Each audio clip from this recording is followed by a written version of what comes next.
Okay, next video. Part 2. Part 2 ba yan? Part 3 na yan eh. Third story na yan eh. Part 2. Part 2 ka dyan. Part 2 ito. Part 3 yan. Third story na yan eh. Wow. Part 2 lang na video. Okay, next. The Kiddy Patch Toys. It was an ordinary doll that the kid spins his mouth. It's like animatronic. The mouth will like this, right? Kurarito daw ang food. French fries, kurarito. French fries? Ako na kayo na ko yan. Lala. Kuраritong French fries. La!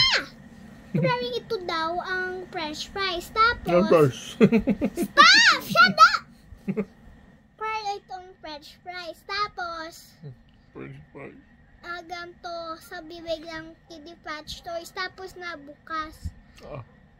Tapos na ganun.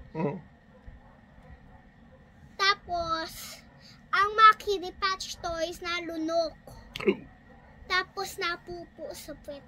Siyempre, sa puwet pupupo. Alam nga sa ibang pumupo. Baliw. Tapos, after that, if your child put its hand inside the Kiddy Patch Toys, it will get stuck. Or if you put the hair in the Kiddy Patch Toys, it will get stuck too. Okay. And you never take it out, so you have to cut the hair or get surgery to get a new hand or cut your own hand. I don't want to cut my hand. I will destroy the kitty pot here. So, the moral lesson, what's the end of that story? The YouTubers don't tell me